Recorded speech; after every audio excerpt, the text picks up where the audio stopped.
Bonjour, bienvenue à cette nouvelle conférence de travelling en ligne et en classe. Cette conférence s'inscrit dans un cadre particulier puisque c'est un partenariat entre Clair Obscur et l'Institut franco-américain. Ce partenariat se traduira pendant tout le temps du festival sur deux rencontres.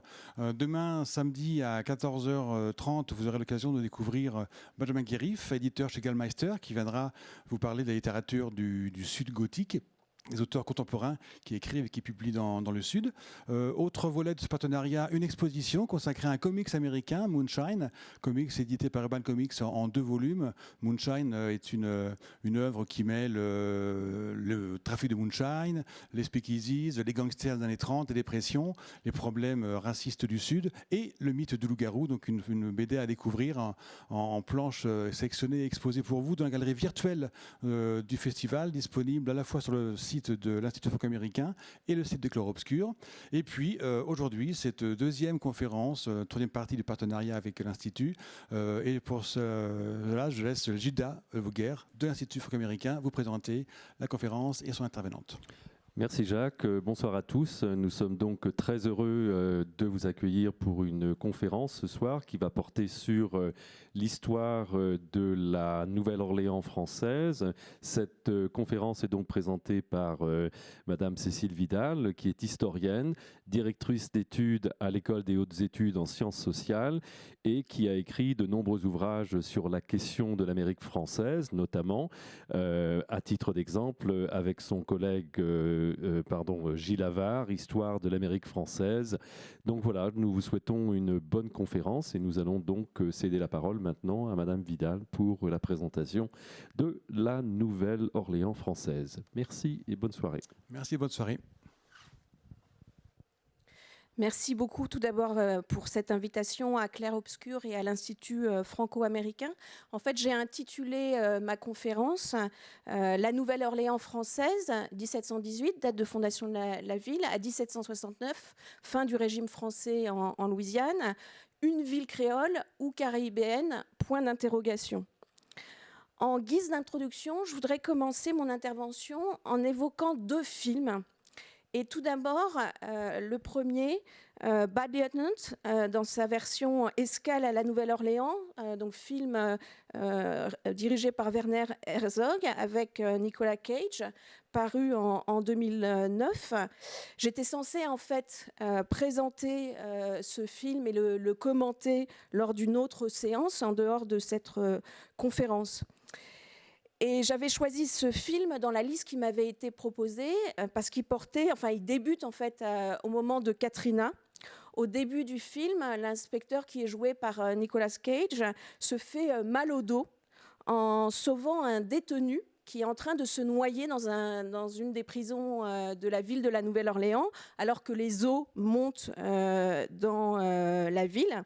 Et il apparaît donc à ce moment-là immédiatement comme un bon policier, puisque, en fait, ce qui s'est passé dans les prisons de la Nouvelle-Orléans et de Louisiane au moment de Katrina a été plutôt terrible et que le comportement des forces de police et d'armée après Katrina a donné lieu à de très nombreuses critiques. Les populations africaines-américaines ont été abandonnées à elles-mêmes et gérées avec un usage de la force sans limite. Quoi qu'il en soit, en raison de son mal de dos, il se met à prendre des painkillers, des antidouleurs à base d'opioïdes. Et sa vie devient, sous l'effet de la drogue, une vie incontrôlable où il n'y a plus de limite entre son travail de lutte contre la criminalité et sa vie personnelle. Et donc, ça me semblait en fait étrange de choisir pour parler de Katrina d'un film centré sur un policier blanc, alors que donc c'était surtout la population africaine-américaine qui avait pâti de l'ouragan et de ses conséquences. Et puis surtout, qu'il y ait cette histoire d'opioïdes, d'antidouleurs, de painkillers, puisque en fait, à l'heure actuelle, c'est une autre crise sanitaire que vivent les États-Unis. L'usage inconsidéré des antidouleurs qui a fait à l'heure actuelle plusieurs centaines de milliers de morts. mais qui n'est pas une crise réprimée, comme l'a été l'épidémie de crack dans les années 1980, qui a donné lieu à une incarcération massive des jeunes hommes africains américains. Et donc, si la question raciale n'est pas totalement absente du film, et l'inspecteur doit notamment résoudre une enquête autour du meurtre d'une famille de migrants africains, tout le film tourne à une épopée délirante, hallucinatoire, sous l'effet de la drogue. Et en cela, le film respecte, est conforme à une image de la Nouvelle-Orléans comme la ville du désordre, du chaos, de la débauche, de la luxure et de la corruption, une image traditionnelle associée à la Nouvelle-Orléans. Alors, ce film me posait problème, mais en fait, si j'avais dû choisir un autre film autour de Katrina, j'aurais plutôt choisi le film dont j'ai mis sur la diapositive la seconde affiche, qui est le film de Spike Lee, When the Love is Broke, dont j'aurais préféré parler. En effet, c'était pour moi important en fait d'évoquer Katrina, car quand l'ouragan s'est abattu sur la ville, ça faisait déjà quelques années que j'avais commencé à travailler à une histoire sociale de la Nouvelle-Orléans, de la fondation de la ville à 1769, et j'essayais de comprendre la formation et les transformations d'une société nouvelle née de la rencontre en situation coloniale des Français, des Amérindiens et des Africains. Mais après, donc, ce travail commencé autour de cette question a été changé par ce qui s'est passé, ou a pris un autre sens, puisque la population de la ville, à qui avait été donné l'ordre d'évacuer de manière obligatoire, a mis des années en fait à rentrer à la Nouvelle-Orléans, et la population en fait n'a jamais retrouvé son niveau d'avant Katrina. Et puis pendant des années, des mois, voire des années, la population de la Nouvelle-Orléans a été persuadée que la ville ne renaîtrait peut-être pas, non pas de ses cendres, mais de cette inondation. Et donc pour moi, c'était très étrange et très émouvant de travailler sur la naissance d'une ville, d'essayer de comprendre ce qu'avait été cette société au tout début, pendant les 2 premières générations après la fondation de la ville, à un moment donné où cette ville était peut-être en train de mourir. Et donc c'est la raison pour laquelle, si j'avais dû choisir un film, j'aurais plutôt choisi donc le documentaire que Spike Lee a consacré à la Nouvelle-Orléans pendant et après la crise de Katrina, donc When the Love is Broke, un requiem en 4 actes paru en 2006. Ce titre est déjà une reprise en fait d'une chanson, When the Levee Breaks, qui est parue en 1927 à un moment d'une autre grande catastrophe naturelle à la Nouvelle-Orléans et en Louisiane, qui a marqué profondément l'histoire de la Nouvelle-Orléans, qui est la grande inondation du Mississippi en 1927. Alors, dans le titre de la chanson et dans le titre du film, il y a ce terme de lever, qui vient du français, et puisqu'en fait, qui correspondent en fait à des talus le long du fleuve et des autres cours d'eau. Et en fait, ces levées ont été construites dès la fondation de la ville. En fait, 1 an après la fondation de la ville est touchée immédiatement par un ouragan en 1719. Alors les dommages sont moindres puisqu'il n'y avait pas grand-chose encore à ce moment-là. La ville est également touchée par des inondations du Mississippi très rapidement.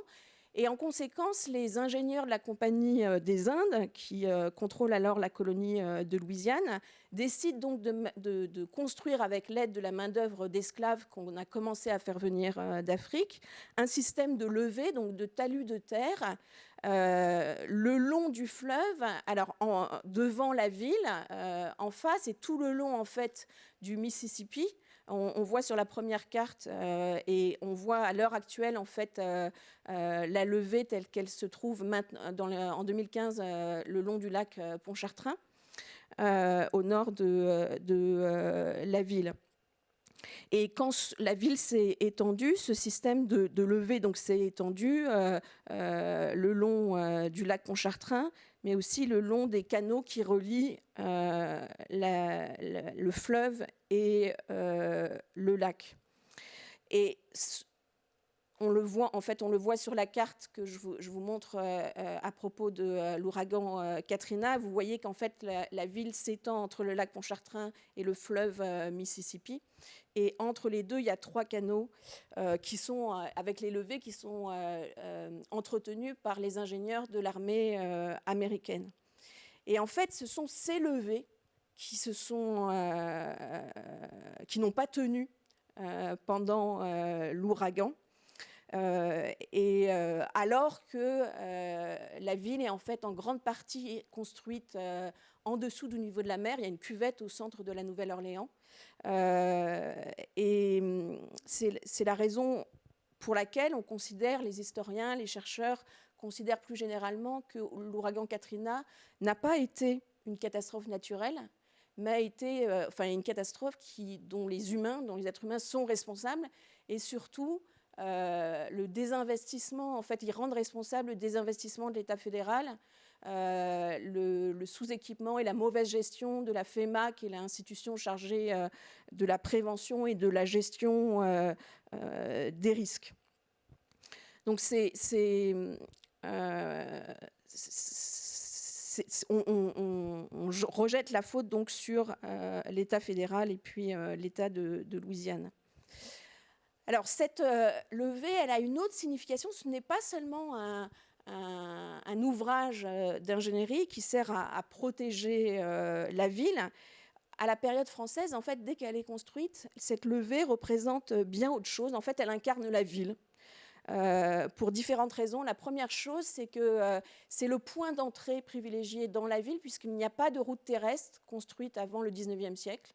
Ce qui veut dire qu'en fait, on rentre et on sort de la Nouvelle-Orléans via le fleuve, et que le port que constitue la levée en face du French Quarter et donne accès à la fois au delta, au golfe du Mexique et puis au reste du monde, et puis donne accès à l'Interland et permet de circuler jusqu'à la région des Grands Lacs. C'est aussi la levée se transforme très rapidement également en un lieu de promenade et de sociabilité de tous les habitants de la ville, de toutes conditions et de toutes origines ethniques, qui se retrouvent en fait sur la levée. À partir de la fin du XVIIe siècle, partout dans les villes européennes, on a cette mode des promenades et de la promenade comme un loisir et qui permet de mettre en avant une sociabilité du paraître. Et la levée à la Nouvelle-Orléans, où il fait plus frais, permet justement de développer ce type de sociabilité, mais c'est aussi un lieu de conflit. Et les archives judiciaires que j'ai beaucoup utilisées dans le livre que j'ai consacré à la Nouvelle-Orléans évoquent tous ces conflits entre différentes catégories de population, y compris les esclaves, qui...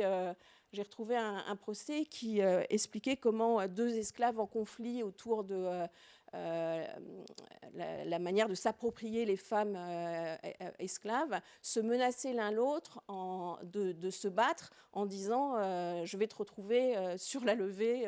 Et donc c'est le lieu en fait où on résout sa conflictualité.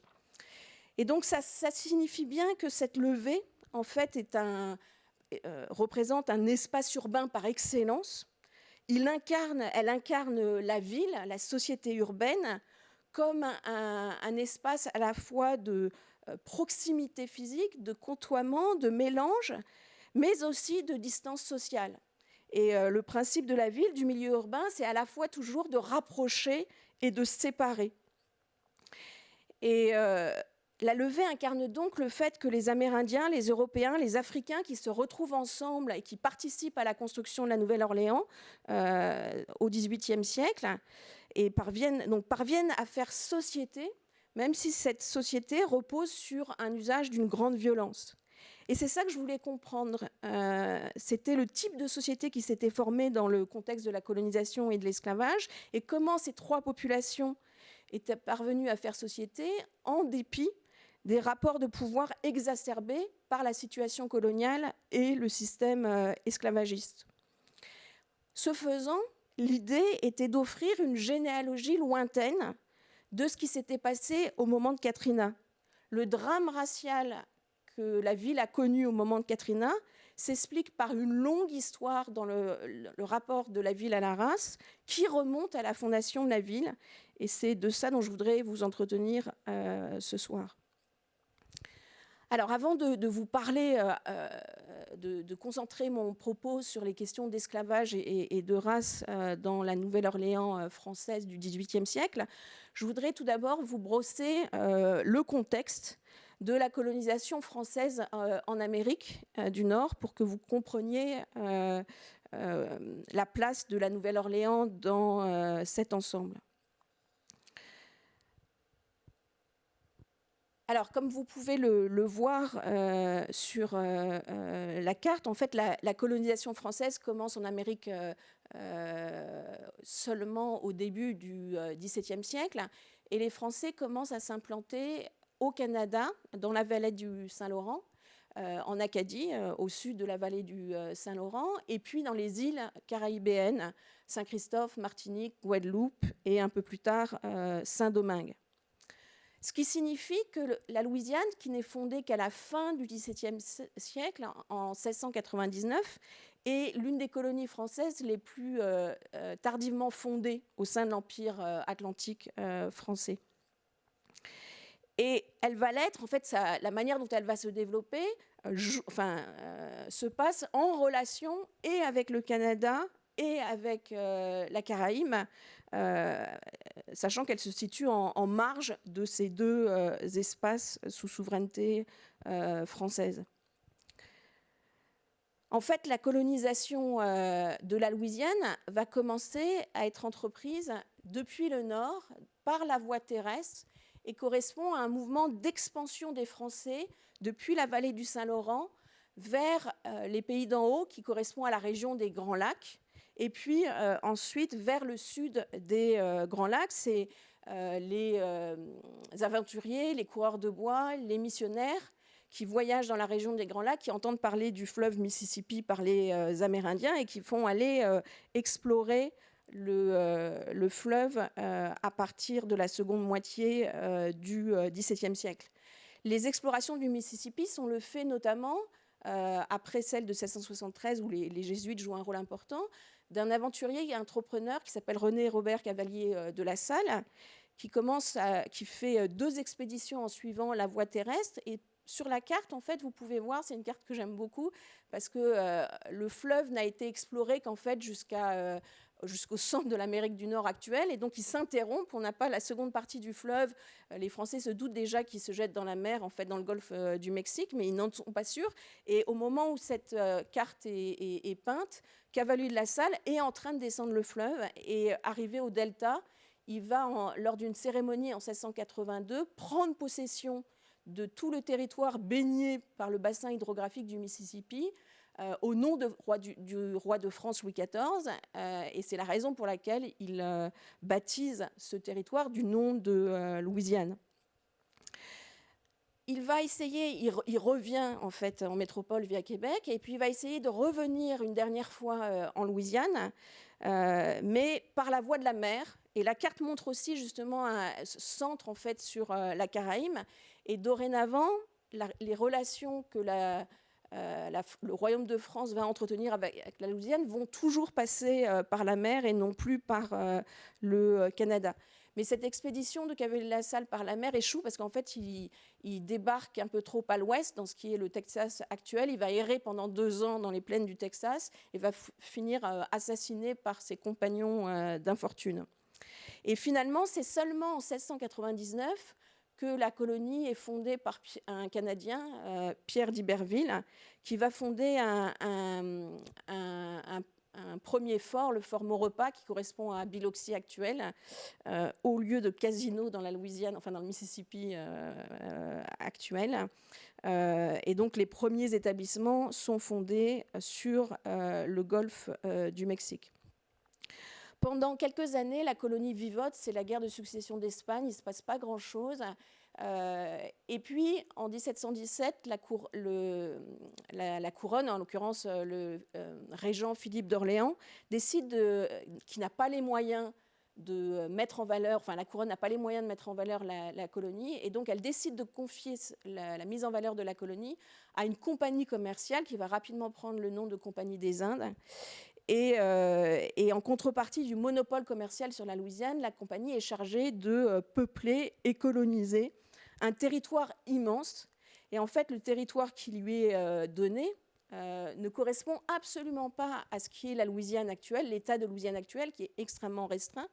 En fait, la Louisiane de la Compagnie des Indes et la Louisiane française jusqu'à 1769, c'est prétendument en fait un tiers des États-Unis actuels. Le territoire sur lequel la France prétend imposer sa souveraineté va des Grands Lacs au golfe du Mexique et des Appalaches aux Rocheuses. Même si on voit bien qu'en fait l'occupation effective est extrêmement restreinte. La raison en fait du désir de la compagnie de s'installer et de la couronne en fait d'implanter une colonie dans cette région, c'est d'abord de contrôler une voie d'accès au continent très important et d'empêcher que les Anglais s'installent à proximité de l'embouchure du Mississippi, sachant qu'il ne faut les empêcher de se rapprocher des colonies espagnoles voisines et notamment du Mexique producteur d'argent. Et puis, donc ça c'est un but géopolitique premier, et puis il y a aussi des motivations économiques. On pense qu'à l'intérieur du continent, il y a des mines d'or dans ce qu'on appelle le pays des Illinois, dont on espère beaucoup. On espère commercer avec les établissements espagnols. Et puis, dans le sud de la Louisiane, développer une économie de plantation esclavagiste de tabac et d'indigo. Et donc, en fait, le modèle que suivent les Français à ce moment-là, c'est la Virginie anglaise, qui est une colonie productrice de tabac. Et ce nouveau projet colonisateur conduit donc à un transfert en fait des premiers établissements qui avaient été faits sur le golfe du Mexique. Dorénavant, la colonisation va suivre la route fluviale. Et c'est la raison pour laquelle la compagnie décide d'implanter une ville qui doit servir d'entrepôt au nord du delta du Mississippi afin de contrôler la voie d'accès à l'intérieur du continent et puis structurer l'effort colonisateur, les plantations devant suivre le fleuve. Et la ville est nommée Nouvelle-Orléans en l'honneur du régent Philippe d'Orléans. Donc la ville est construite au nord du delta. En fait, elle est très loin de la mer. Elle est à 160 km à l'intérieur des terres. Le site est choisi avec l'aide d'informateurs amérindiens parce qu'il donne un double accès à la mer par le fleuve Mississippi et en fait par le lac Pontchartrain que vous avez vu tout à l'heure qui permet de rejoindre la mer d'une autre façon. Il est aussi choisi parce que le site est environné de villages amérindiens qui vont pouvoir approvisionner la ville naissante et l'aider à sa défense. Donc, en parlant, je me rends compte que j'ai oublié de vous montrer donc une autre carte qui est une carte de 1718 et qui est intéressante parce que qui représente en fait le système hydrographique mississippien et la carte en fait par un cartographe royal montre bien comment en fait cette géographie fluviale a pour but d'imposer la souveraineté française et de l'étendre à travers tous les affluents du fleuve sur une grande partie de l'Amérique du Nord. Et donc, sous la Compagnie des Indes, la ville commence à être construite. D'abord, la ville elle-même, ce rectangle hippodamien, et puis des plantations autour de la ville de la Nouvelle-Orléans. La Nouvelle-Orléans et ce petit rectangle rouge sur le méandre du Mississippi. Et tout autour, on a des plantations en arêtes de poissons. Et donc, c'est au tout début du développement. Il y en a encore extrêmement peu, mais donc des plantations de tabac et d'indigo. En quelques années, la compagnie réussit à remplir ses obligations en matière de peuplement, amène 6 000 migrants civils et puis aussi a le monopole sur la traite en provenance d'Afrique et transporte de force, déporte 6 000 esclaves africains entre 1719 et 1731. Cet effort est à la fois considérable, ça paraît rien, mais en fait c'est considérable, mais la population d'origine européenne et africaine ne pèse pas grand-chose néanmoins par rapport aux populations amérindiennes qui environnent la Nouvelle-Orléans et qui s'étend dans tout le bassin hydrographique du Mississippi. Malgré le choc pathogène que subissent les Amérindiens, les Amérindiens resteront toujours plus nombreux, et notamment les Choctaws, qui sont la grande nation avec laquelle les Français sont alliés en Louisiane. Et donc cette Louisiane, sur laquelle, donc, qui s'étend sur cet immense territoire que prétend contrôler la France, est en fait en grande partie un pays indien, un pays où la souveraineté est partagée entre les Français et les Amérindiens, où les Français, vu leur faiblesse démographique, ne peuvent subsister, se maintenir face aux Anglais que grâce aux alliances avec les populations amérindiennes. Et ils ne peuplent, en fait, ils ne contrôlent qu'une très petite partie du territoire. Sur cette carte que j'ai reproduite, on voit ce peuplement en archipel avec une concentration au bas du fleuve, quelques établissements plus en aval, et puis des postes dans le pays des Illinois et autour des Grands Lacs. Mais c'est vraiment une prise de possession extrêmement réduite. Et ce qui marque cette colonie, c'est donc la coexistence des populations amérindiennes, françaises et africaines. Vous avez une gravure d'une population tunica qui vit dans les environs de la Nouvelle-Orléans, qui chasse et qui approvisionne les Français. Et sur la gravure, on voit aussi un petit esclave africain. Les esclaves africains sont aussi importants par rapport aux colons, puisque à la fin du régime français, on compte 50% de colons, 50% d'esclaves africains en ville, dans la ville de la Nouvelle-Orléans, et 75% dans la région de plantation environnant la ville. Donc les colons sont minoritaires démographiquement, tant par rapport aux esclaves que par rapport aux Amérindiens. La situation démographique, la situation géopolitique fait donc, comme je l'ai dit, que les Français n'ont pas d'autres moyens pour se maintenir face aux Anglais que de nouer des alliances avec les populations amérindiennes. La présence française est en général marquée par des relations plutôt pacifiques avec les populations amérindiennes, mais il y a des exceptions notables, une série de conflits avec différentes nations, et notamment avec les nations Natchez, qui se trouvent donc plus en aval de la Nouvelle-Orléans, où les Français ont implanté un poste où ils font du tabac. Et un conflit foncier conduit en fait à une guerre qui commence par que les Amérindiens déclenchent en massacrant 250 habitants du poste. S'ensuit 3 années de guerre entre 1729 et 1731. Il y a un très beau récit de voyage d'un employé de la Compagnie des Indes qui s'appelle Caillot, dont je vais reparler, qui raconte cette histoire et qui raconte comment les habitants, même à la Nouvelle-Orléans, ont eu le sentiment tout d'un coup qu'ils étaient assiégés par les Amérindiens, qu'il y allait avoir un renversement de l'ordre colonial, que le pouvoir allait être pris. En fait, ils ont vraiment cru qu'ils allaient être mis dehors de la colonie. À l'issue de ce conflit, la Compagnie des Indes abandonne son monopole sur la colonie de Louisiane.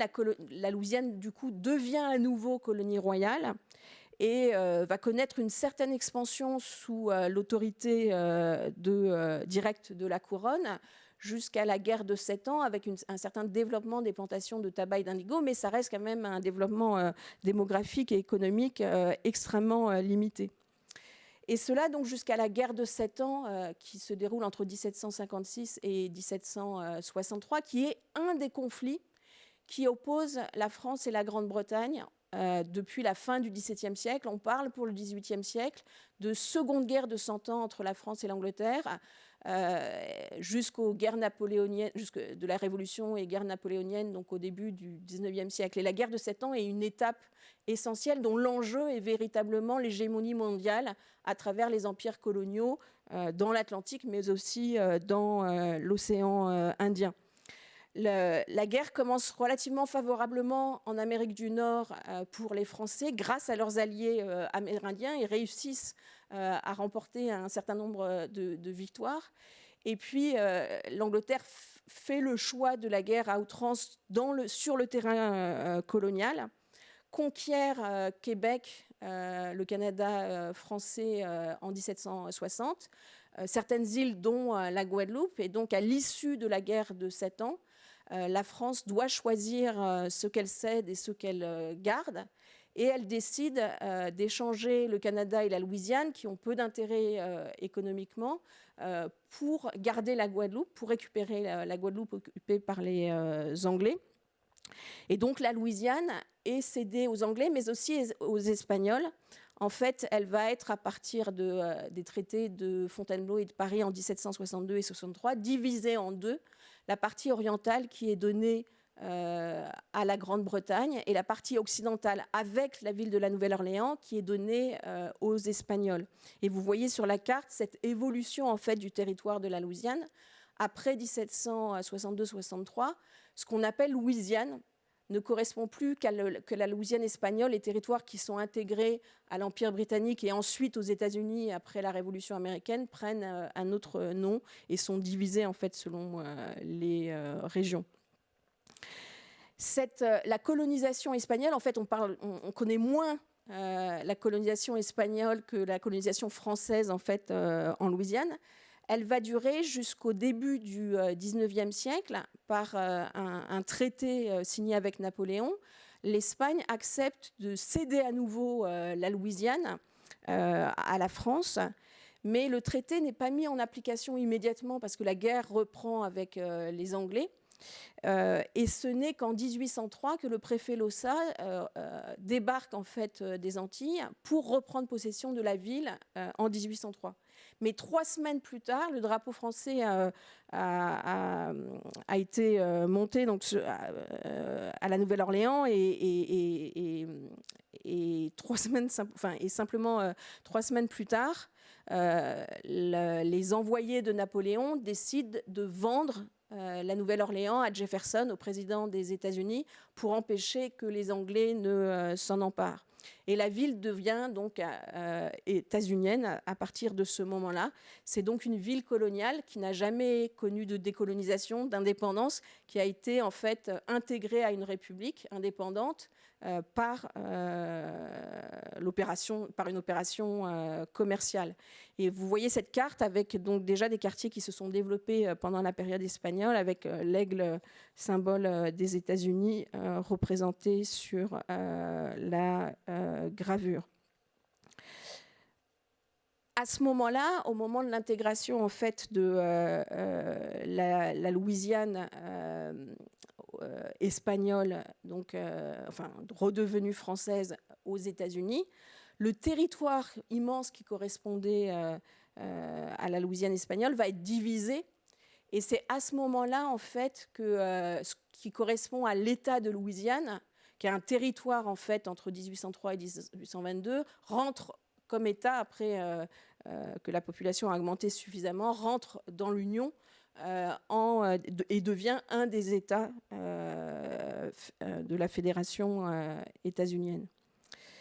Et depuis, c'est une ville américaine. Mais ce qui est intéressant, c'est que donc je soulignerai, en fait, je finirai la présentation de cette colonisation française en Amérique du Nord en disant que la Louisiane, finalement, donc c'est une colonie qui est restée française très peu de temps, à peine 2 générations, à peu près un demi-siècle, ce qui contraste évidemment avec les Antilles françaises ou la Réunion qui appartiennent toujours à la France. C'est une colonie qui, sous le régime français, était insignifiante d'un point de vue démographique et économique, avait un intérêt géopolitique, mais absolument pas économique. Mais ce qui est fascinant, c'est qu'en fait, le fait français à la Nouvelle-Orléans a perduré et en fait est devenu d'une certaine façon plus important après le départ officiel des Français, après que la colonie a cessé d'être sous souveraineté française, puisque pendant la période espagnole et pendant la période états-unienne, on va avoir des vagues migratoires francophones vers la Nouvelle-Orléans. Les premiers, ce sont les déportés acadiens. Donc, les déportés acadiens, en fait, c'est des populations qui vivaient sous domination anglaise en Acadie, donc au sud de la vallée du Saint-Laurent, depuis le traité d'Utrecht de 1713, et qui, pendant la guerre de 7 ans, vont être déportés par les Anglais et qui vont devoir s'installer de force ou choisir de s'installer ailleurs, dans l'ensemble du monde atlantique, dans les 13 colonies, dans le Royaume de France, dans les Antilles, en Guyane. Et une partie d'entre eux vont s'installer à la Nouvelle-Orléans, et en fait pas tant à la Nouvelle-Orléans qu'en milieu rural, dans le sud-ouest de la Louisiane actuelle. Et ce sont ces Acadiens qu'on appelle en Louisiane les Cajuns, et qui donc constituent une population francophone particulière. Et puis une seconde population francophone particulière est composée des réfugiés domingois suite à la Révolution française et à la Révolution haïtienne, et notamment à la révolte des esclaves de Saint-Domingue à partir de 1791. On va avoir un départ de réfugiés de Saint-Domingue. Certains vont s'installer à Cuba et seront expulsés en 1809 et vont s'installer dans la ville de la Nouvelle-Orléans. Donc en une seule grande vague migratoire, 9000 personnes arrivent en 1809 à la Nouvelle-Orléans, alors que la ville contient à peine 8000 personnes. Donc en fait, la ville double tout d'un coup à ce moment-là. Et ces réfugiés domingois, qui sont composés à la fois de colons libres de couleur et d'esclaves, vont transformer la démographie et l'économie de la ville. Et puis, enfin, il y a, pendant toute la première moitié du XIXe siècle, une migration de Français de métropole, attirés par la possibilité de faire fortune grâce à l'esclavage, et qu'on appelle en Louisiane les foreign French, les Français de l'étranger, donc ceux qui ne sont ni les créoles francophones héritiers de la période française, ni les Acadiens, ni les réfugiés domingois. Et donc c'est une quatrième communauté francophone qui s'installe. Et le français, du coup, reste la langue majoritaire jusqu'au milieu du XIXe siècle. Donc la ville n'est plus française, mais elle demeure francophone jusqu'aux années 1850, dans les années qui précèdent donc la guerre civile. Alors après avoir brossé ce portrait de la colonisation française en Amérique du Nord qui vous permet de situer la place de la Nouvelle-Orléans, je voudrais revenir sur le propos central de ma conférence, la Nouvelle-Orléans française comme ville créole ou caraïbéenne. Interrogation qui provient en fait de cet ouvrage que j'ai fait paraître aux États-Unis en 2019, et donc ouvrage qui s'intitule, dont je traduis le titre, La Nouvelle-Orléans caraïbéenne, empire, race et la fabrique d'une société esclavagiste. Le livre essaye d'aller à l'encontre d'une vision exceptionnaliste de la Nouvelle-Orléans, qui demeure très prégnant dans l'historiographie états-unienne de la Louisiane. Dans l'imaginaire associé à la ville, et c'est vrai aussi des touristes français quand ils viennent à la Nouvelle-Orléans, la ville est, d'une certaine façon, on dit souvent que ce n'est pas vraiment une ville états-unienne. On parle de son charme lié justement à ce passé colonial français et espagnol. On la décrit comme une ville créole.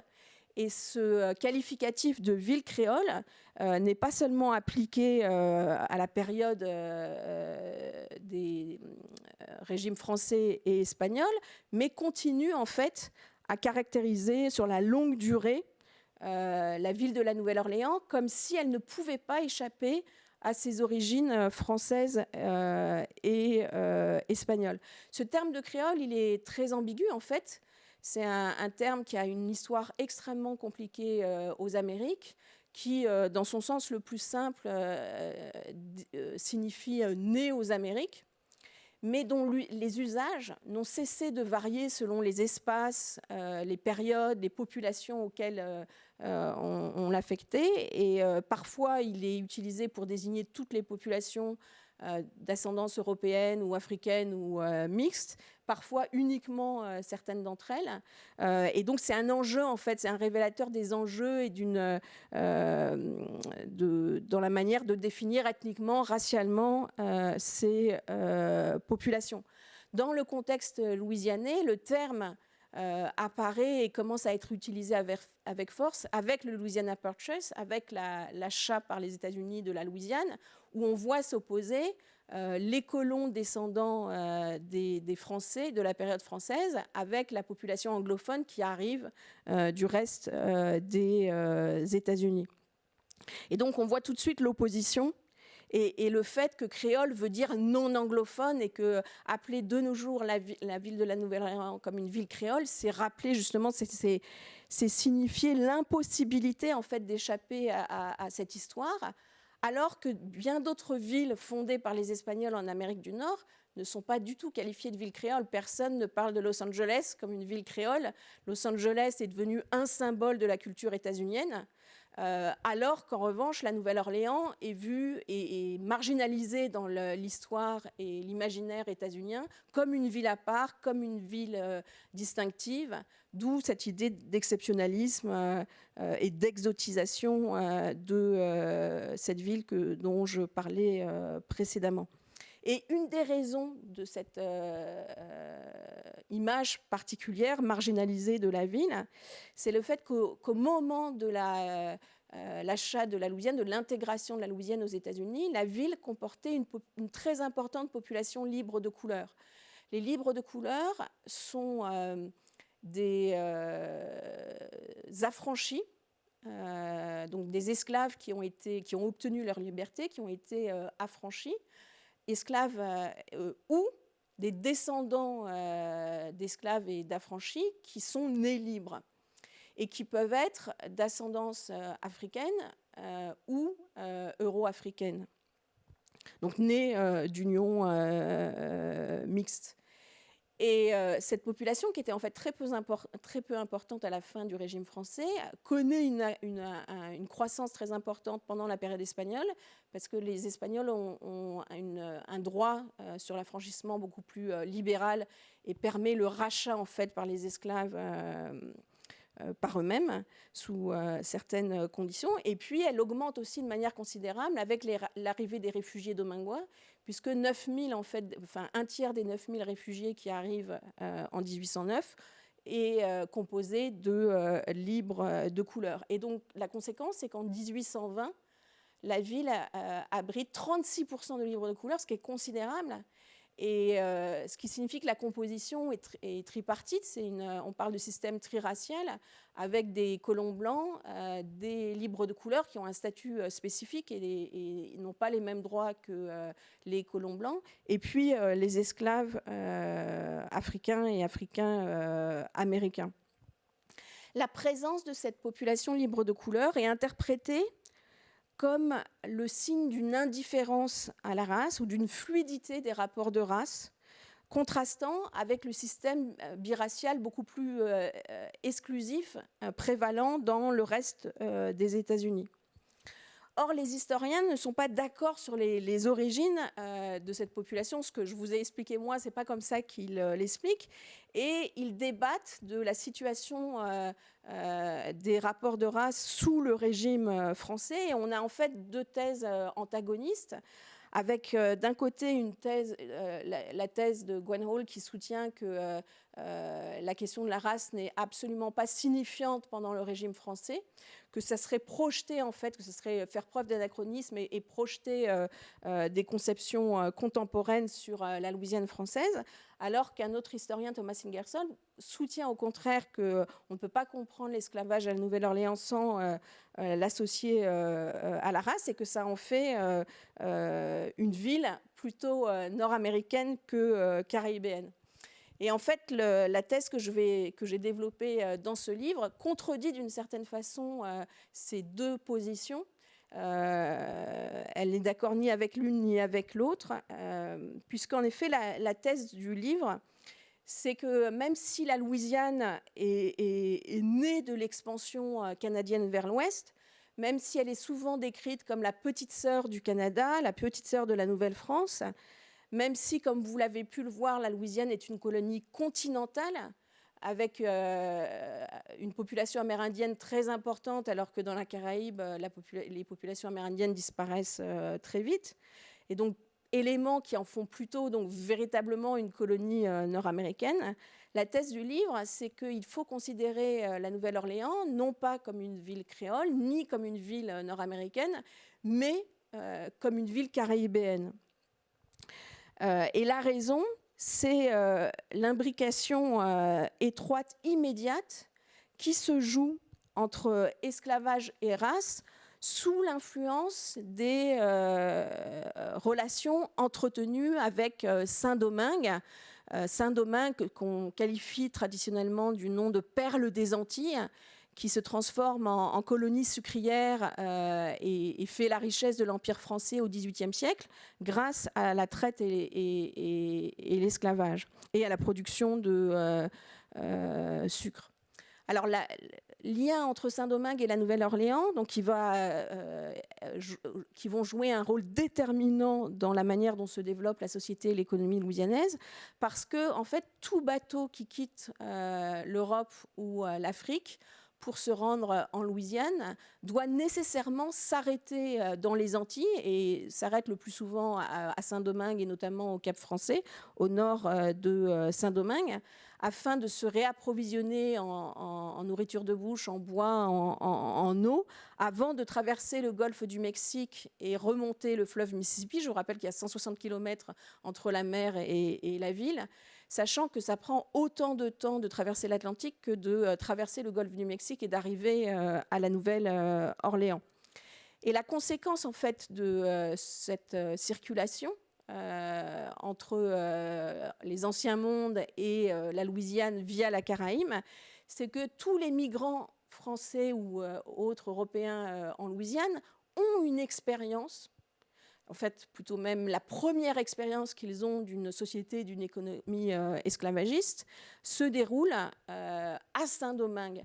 Et je vous ai mis dans la diapositive suivante 2 extraits de ce récit de voyage dont je vous parlais tout à l'heure de Caillot, cet employé de la Compagnie des Indes, qui a écrit ce récit qu'on a retrouvé de manière manuscrite, qui n'a jamais été publié, et dont les extraits montrent très bien justement le choc qu'a pu être l'arrivée dans une société esclavagiste avec un fonctionnement complètement différent, évidemment, que la société d'Ancien Régime du Royaume de France. Et en même temps, clairement, la réussite, la prospérité de Saint-Domingue grâce à l'économie sucrière suscite l'envie des autorités et des colons en Louisiane. Et Caillot parle du projet de créer un second Saint-Domingue à la Nouvelle-Orléans et dans la région environnant la ville. Et donc on voit que la fondation tardive de la Louisiane, bien longtemps après le Canada et les Antilles, sa localisation en marge de ces 2 colonies, et notamment donc ces circuits entre France, Caraïbes et Louisiane, explique que ce n'est pas une société coloniale nouvelle comme les autres, qu'elle bénéficie en quelque sorte de l'expérience antérieure et de la colonisation et au Canada et surtout dans la Caraïbe, et va faire le choix immédiat de se développer comme une société esclavagiste. Et c'est ce que j'essaye de montrer dans le livre. Les relations entre la Nouvelle-Orléans et Saint-Domingue ne vont cesser de se renforcer tout au long du XVIIIe siècle et donc influer grandement sur le développement de la colonie. Un autre indice de cette influence antillaise sur la Louisiane, c'est évidemment la promulgation en 1724 du Code noir, donc de ce code rédigé en métropole, mais en dialogue avec les autorités antillaises en 1685, qui régit les rapports qui définit le statut des esclaves, des affranchis, et régit les rapports entre maîtres et esclaves. Et ce texte est promulgué en Louisiane avec quelques changements qui durcissent le système esclavagiste dans un sens où la dimension raciale de cet esclavage est renforcée, à travers notamment l'interdiction des mariages mixtes, pas seulement entre esclaves et maîtres, mais de manière générale entre blancs et noirs au sein de la ville. Alors, au-delà de cet argument, en fait, qui essaye de repenser la colonisation en Amérique du Nord à l'aune de la colonisation à la Caraïbe et de montrer la centralité de la Caraïbe dans ce monde atlantique et dans ces empires français et britanniques et toute l'influence qu'a eu en fait cette région centrale de la Caraïbe sur l'Amérique du Nord. J'essaye, ce faisant, de repenser à la fois ce qu'a été l'esclavage, une société esclavagiste, et ce que ça signifie qu'une société esclavagiste se racialise. La première chose, c'est l'esclavage. C'est-à-dire que peut-être que ça semble aller de soi, ce que ça signifie d'être esclave, mais en fait, c'est un peu plus compliqué que ça, évidemment. Alors que dans l'historiographie états-unienne, l'esclavage est souvent réduit à une forme de travail forcé, à côté d'autres formes d'ailleurs de travail forcé et de servitude. Mais cette définition centrée sur le travail et l'imposition du travail forcé ne permet pas de comprendre pourquoi les acteurs de l'époque distinguaient l'esclavage d'autres formes de travail forcé et pourquoi ils ont imposé l'esclavage uniquement aux non-européens, aux Amérindiens dans certaines circonstances et surtout aux Africains, et ne l'ont jamais fait à l'encontre de leur propre population, alors qu'ils ont imposé d'autres formes de servitude aux Européens. Et donc, c'est la raison pour laquelle j'essaye de penser l'esclavage plutôt à la fois de manière plus complexe, à la fois comme une forme de propriété de capital, un régime de travail et un mode de domination sociale particulier. L'essor du système esclavagiste dans les Amériques et en Louisiane en particulier s'explique très certainement par la recherche de main-d'œuvre et les esclaves passaient le plus clair de leur temps à travailler dans des conditions extrêmement difficiles. Mais si c'était possible de les exploiter de cette façon, c'est qu'ils étaient considérés en droit à la fois comme des biens meubles, mais aussi des êtres humains. On a tendance à minimiser cette dimension-là. Et du coup, plus que le travail, c'est la propriété qui sert à définir l'esclavage, le caractère héréditaire du statut servile découlant de son association avec la propriété. Parce que l'esclavage signifie la possession d'êtres humains, les esclaves se trouvent sous la domination personnelle permanente de leurs propriétaires qui peuvent contrôler n'importe quel aspect de leur vie, leur travail, mais pas seulement.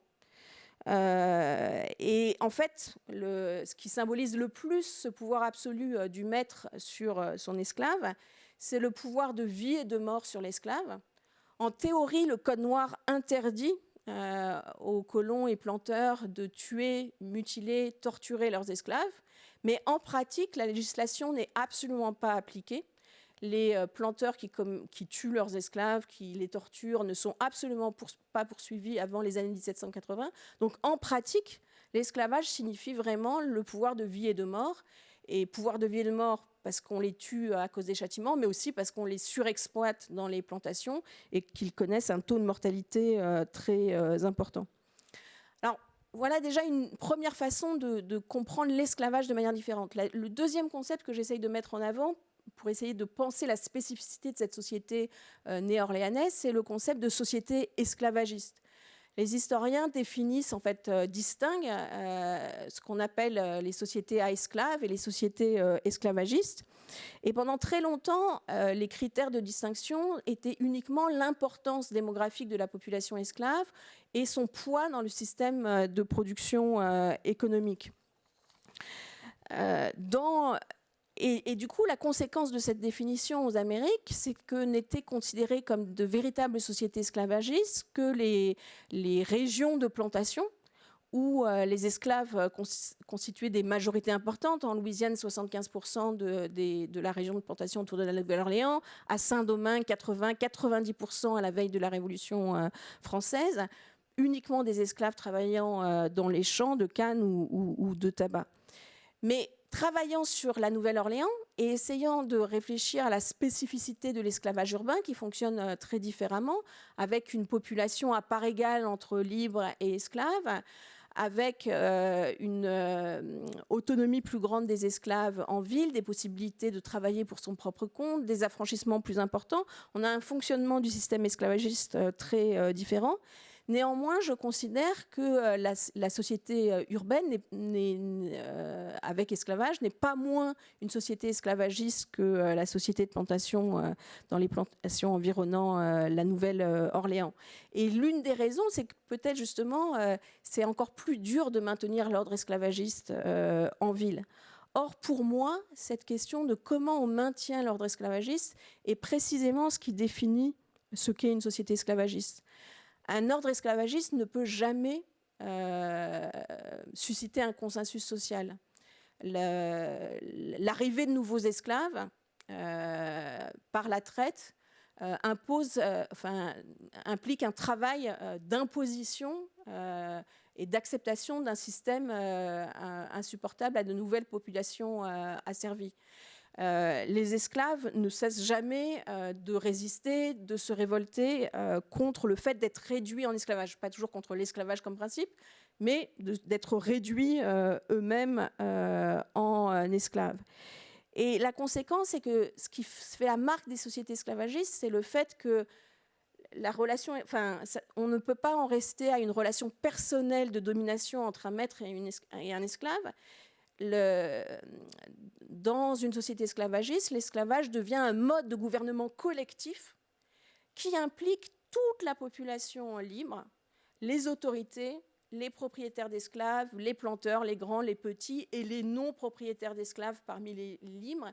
Et tous doivent participer d'une façon ou d'une autre au maintien de l'ordre esclavagiste.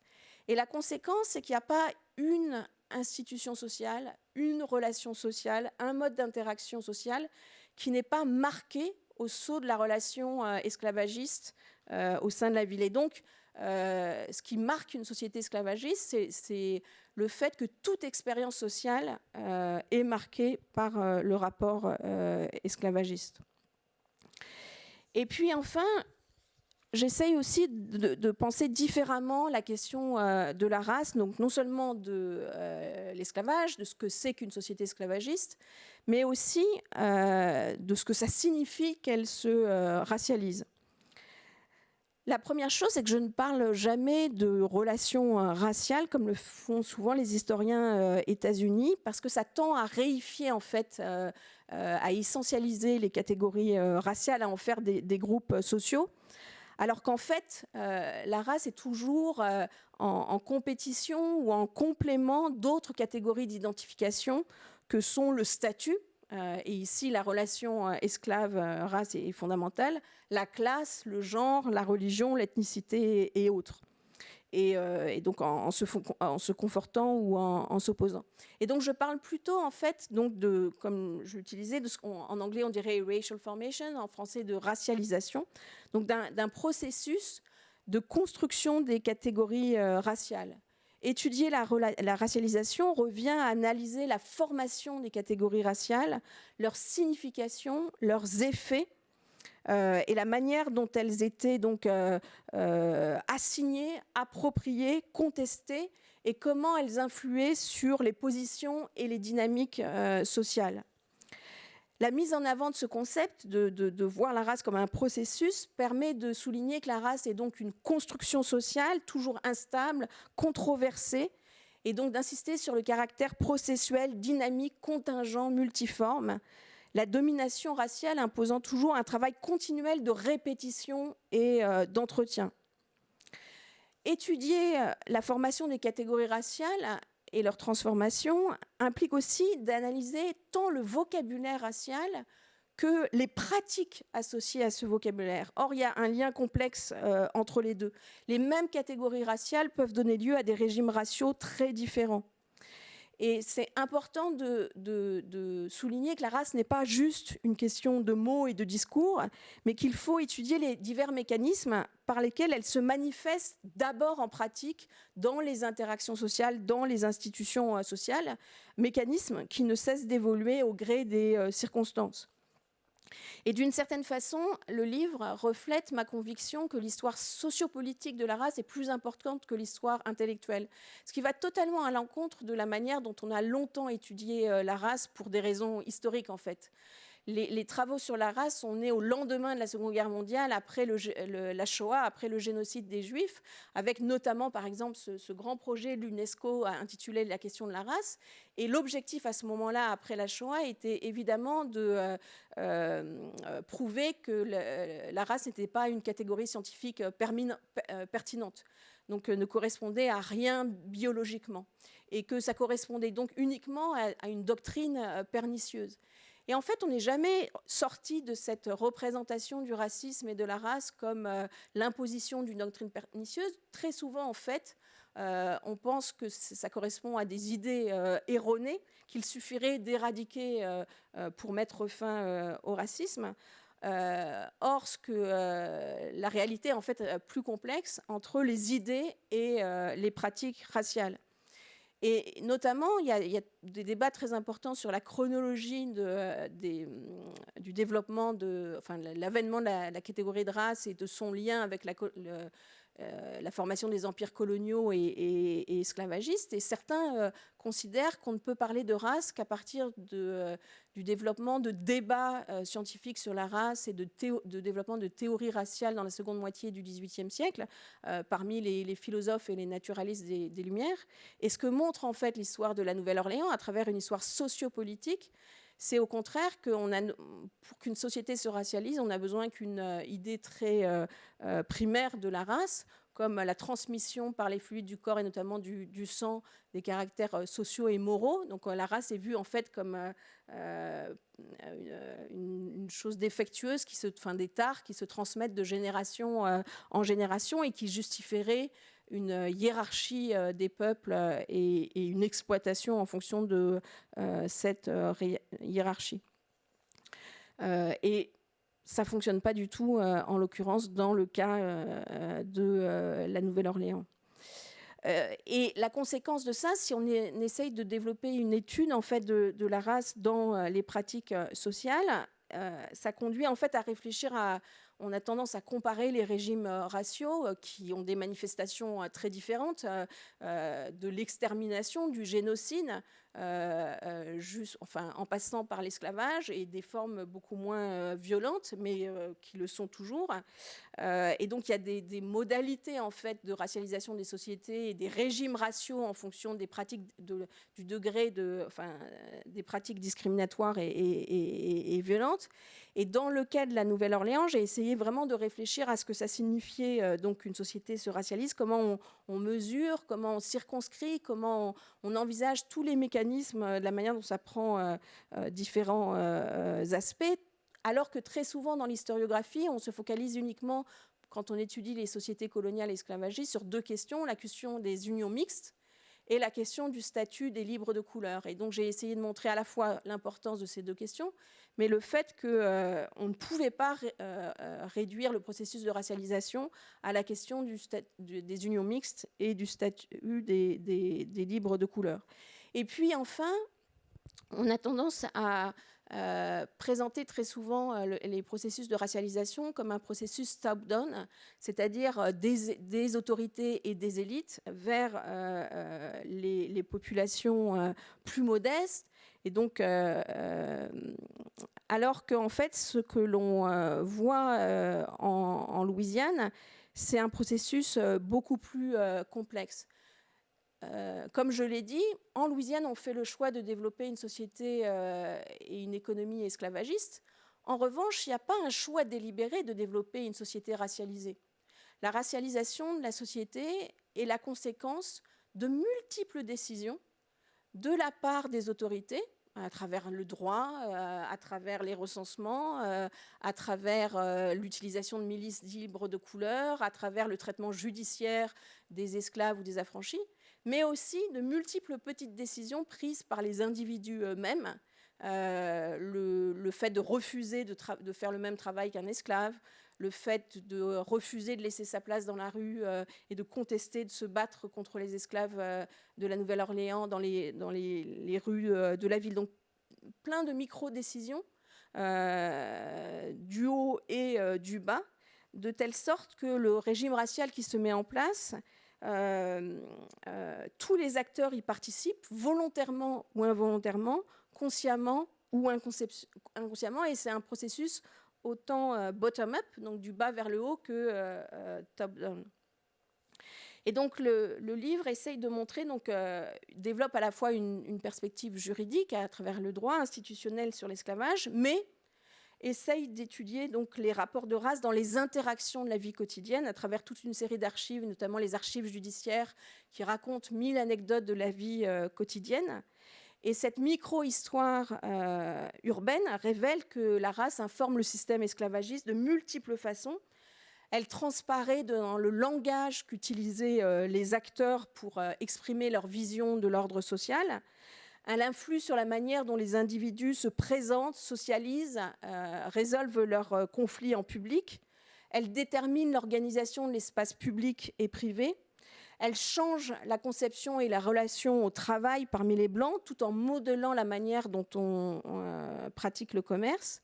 Elle structure les réseaux familiaux et amicaux dont les acteurs dépendent pour leur survie et améliorer leur position sociale. Elle transforme les systèmes de justice, charité et défense de la colonie.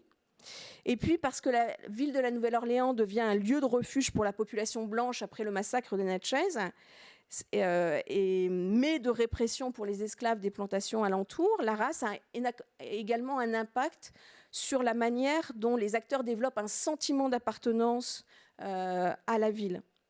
La construction d'une identité blanche se fait parallèlement à celle d'une identité noire, car les colons ne se contentent pas de racialiser, discriminer et exploiter les individus d'ascendance africaine ou mixte, mais internalisent et affirment leur propre identité raciale contrastée à travers leur manière d'agir et leur performance sociale.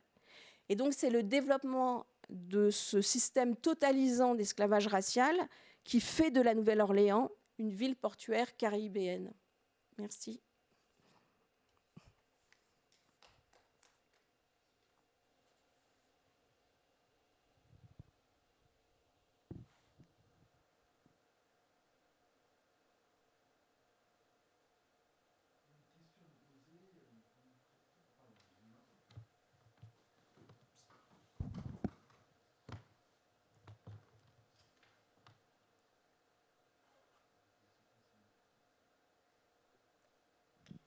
Voilà, j'aurais une première question à vous poser. Pour revenir pour le coup au tout début de votre conférence où vous évoquiez Katrina, et le fait que les populations noires avaient été laissées un petit peu en pleine détresse par les autorités. Est-ce que depuis la reconstruction, en fait, on a assisté à ce qu'on assiste, je crois, dans d'autres villes, à savoir lors d'une reconstruction, à une gentrification blanche, on va dire, des quartiers qui étaient autrefois noirs, et du coup une exclusion des populations noires vers encore plus d'extérieur de Nouvelle-Orléans? Alors, je ne suis pas une spécialiste de Katrina et des effets de Katrina. Ce que je sais, c'est un peu comme une citoyenne lambda, enfin, ou quelqu'un intéressé par la Louisiane. Mais c'est évident qu'il y a eu non seulement donc, les populations africaines-américaines ont été les premières victimes parce qu'elles n'ont pas pu, en fait, pour une partie d'entre elles, quitter la ville, qu'elles ont été davantage victimes, enfin, il y a plus de morts parmi les Africains-Américains que d'autres catégories de population. Et puis parce que les Africains-Américains qui avaient pu réussir à partir ont eu beaucoup plus de mal à rentrer également. Et c'était lié aussi aux politiques en fait, mises en place à ce moment-là pour ce qui concernait les projects, donc l'équivalent des HLM en fait, et aussi le système scolaire et d'autres choses qui en fait rendaient impossible et beaucoup plus difficile. Et puis il y avait tout le problème du fait que les Africains-Américains sont souvent locataires et pas propriétaires et donc ne pouvaient pas en fait faire fonctionner les assurances, etc. pour leur logement. Donc en fait ça a été beaucoup plus compliqué. Et ensuite je ne connais pas en fait les statistiques de la composition de la ville à l'heure actuelle, donc je ne sais pas en fait à quel point La ville d'abord est devenue plus blanche, ça je ne sais pas du tout. Et ce qui est sûr, c'est que sa composition ethnique s'est transformée parce que avant Katrina, il n'y avait pas tellement de migrants latinos à la Nouvelle-Orléans. Or, ils ont joué un rôle fondamental dans la reconstruction de la ville, et donc c'est une communauté en fait de plus qui s'est rajoutée à d'autres communautés.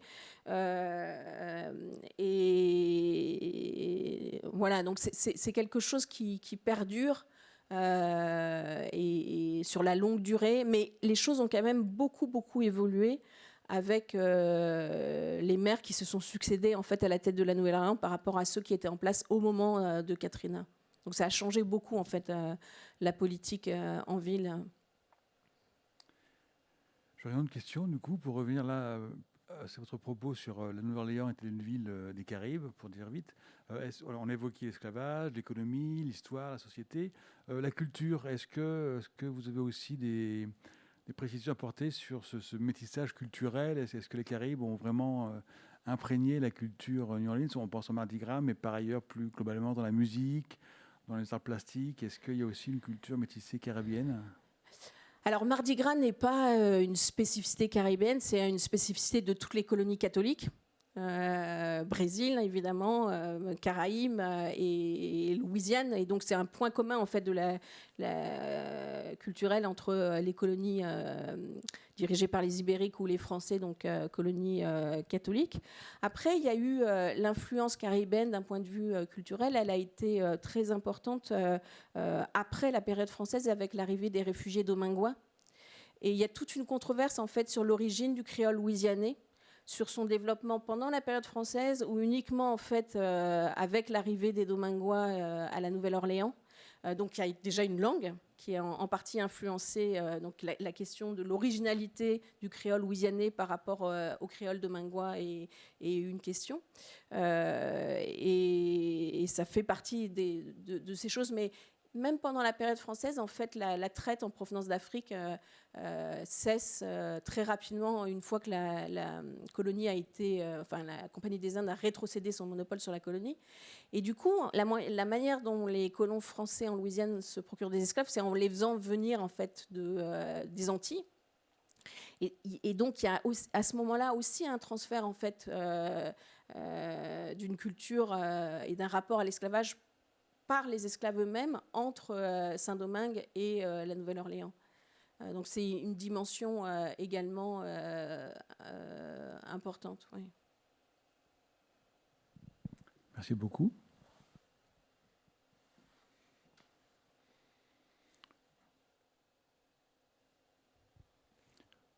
Merci beaucoup. Je pense que nous allons vous remercier beaucoup pour cette conférence et tout ce que vous nous avez apporté. Et nous allons mettre fin à cette nouvelle aventure travelling. Merci beaucoup et bonne soirée. Merci à vous.